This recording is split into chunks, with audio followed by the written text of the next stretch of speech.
आप सभी को मेरा प्यार भरा नमस्ते, राधे राधे, जय श्री कृष्णा। और कैसे हैं आप लोग? तो अभी सुबह के बज रहे हैं 10:30 और बारिश जो सुबह में हुई थी भयंकर वाली 5-5:30 बजे से स्टार्ट हुई थी और इतनी भयंकर बारिश थी। लेकिन ये बारिश बहुत अच्छी थी, इसमें नहाने का जो मज़ा आता वो अलग ही होता।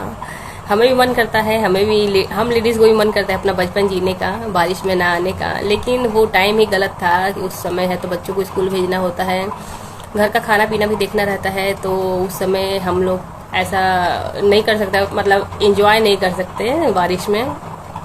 हमें भी तो मन करता है अपना बचपन जीने का। तो गाइस, आज बात करते हैं कि किताबें और तकदीर की। किताबें और तकदीर का क्या मेलजोल है। जैसे सारे बच्चे जो होते हैं वो एक ही स्कूल में पढ़ते हैं, मतलब कहने का मतलब है कि हर घर से जो भी बच्चे होते हैं वो एक ही स्कूल में पढ़ते हैं, एक ही तरह का पढ़ाई होता है, एक ही टीचर होते हैं, एक ही तरह का उन्हें जो परवरिश जो है उनकी एक ही तरह की होती है, संस्कार उन्हें एक ही तरह के दिए जाते हैं। लेकिन उसी में से कुछ बच्चे जो हैं वो आगे निकल जाते हैं, कुछ बच्चे जॉब करना, कोई डॉक्टर इंजीनियर कुछ भी बन जाता है, कुछ बच्चे हैं तो कुछ नहीं बन पाते। तो ऐसा होता क्यों है? तो ऐसा इसलिए होता है कि उनका जो एटीट्यूड है अंदर का, उनके अंदर जो नेगेटिविटी है वो उन्हें आगे नहीं बढ़ने देती। ये हर घर की कहानी है, ये किसी एक घर की कहानी नहीं है।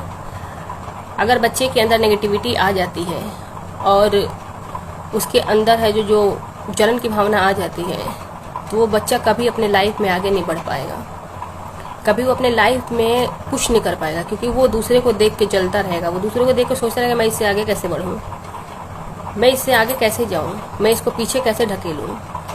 तो हमें अपने बच्चों को ये चीज़ नहीं सिखानी, हमें अपने बच्चों को ये सिखाना है कि तुमको उससे आगे नहीं जाना है, तुमको अपना बेस्ट देना है।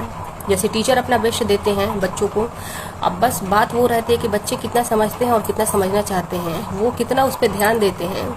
अगर बच्चे सही तरीके से ध्यान दे तो स्कूल में पढ़ाई खराब नहीं, तो कोई भी स्कूल बुरा नहीं होता और कोई भी टीचर बेकार नहीं होते। सब टीचर अपने तरफ से अपना बेस्ट देना चाहते हैं, देते भी हैं। हो सकता है कि कुछ एक आध टीचर ना दे, लेकिन बहुत सारे टीचर की बात करें तो वो अपना बेस्ट देते हैं। बस बात वो होती है कि स्टूडेंट कितना समझता है। तो हमें अपने बच्चों के अंदर नेगेटिविटी की भावना जो है उसको बिल्कुल भी नेगलेक्ट करना है, उसको ख़त्म करना है। अगर उनके अंदर किसी चीज़ को लेकर नेगेटिविटी है या किसी चीज़ को लेकर जलन की भावना है, किसी बच्चे से, चाहे वो किसी बच्चे से हो, चाहे अपने भाई बहन से हो या किसी और से हो, तो हमें उस चीज़ को एकदम दूर करना है। क्योंकि अगर जब तक हम उस चीज़ को दूर नहीं करेंगे तब तक हमारा बच्चा कभी भी जीवन में आगे नहीं जाएगा। अगर हम इस चीज़ को जब हम दूर कर देंगे तो उसकी एक तरह से उसकी सफाई हो जाएगी। जैसे उसके बॉडी पे कोई गंदगी लगी हुई है, उस गंदगी को धोने के लिए हम साबुन का यूज करते हैं, उसी तरह हमें उस गंदगी को धोने के लिए अपनी बातों का, अपने प्यार का, अपने स्नेह का और अपने संस्कारों का उस पर यूज करना है। उसको सिखाना है कि हमें किसी भी तरह का कंपटीशन नहीं करना है किसी से भी, हमें अपना बेस्ट देना है, हमें खुद से आगे जाना है। हम कितना कर सकते हैं, हमें अपना कोशिश सही रखना है और सही दिशा में जाना है। सही दिशा में जाने के लिए भी हम गलत चीज़ों का यूज नहीं करेंगे, गलत बातों का यूज नहीं करेंगे, हम झूठ नहीं बोलेंगे। अगर हमने अपने बच्चों को ये चीज़ सिखा दी, ये सीख दे दी, तो मेरा विश्वास कीजिए गाइज, उसके ऊपर भगवान का आशीर्वाद हमेशा बना रहेगा और वो बच्चा कभी भी असफल नहीं होगा। अगर वो सफल नहीं हुआ तो कभी असफल भी नहीं होगा। उसको भगवान कभी गिरने नहीं देंगे और ना ही वो कभी गिरेगा। ये नेगेटिविटी और ये एटीट्यूड, ये जो दो चीज़ें हैं वो बच्चों को बर्बाद कर दे, बच्चों को नहीं बड़ों को भी बर्बाद कर देती है। ये जब किसी के भी अंदर आ जाती है तो वो पूरे बॉडी को खोखला कर देती है, पूरे माइंड में जितनी भी उसकी सोचने समझने की शक्ति है वो सब खत्म हो जाती है। वो एक कीड़े की तरह उस सारी चीज़ों को खा जाता है।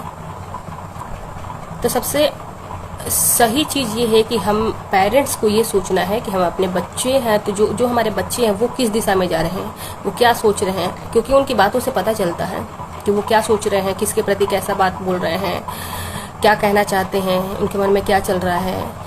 तो ये चीज़ हमको समझना चाहिए और अपने बच्चों को भी इन सब चीज़ों से दूर करना चाहिए, ताकि उनका जो रास्ता है वो आसान हो सके, वो जीवन में आगे बढ़ सके, बड़ों का सम्मान कर सके, छोटों से प्यार कर सके और सबसे बड़ी बात कि खुद को पहचान सके, तभी वो अपने लाइफ में कुछ कर पाएंगे।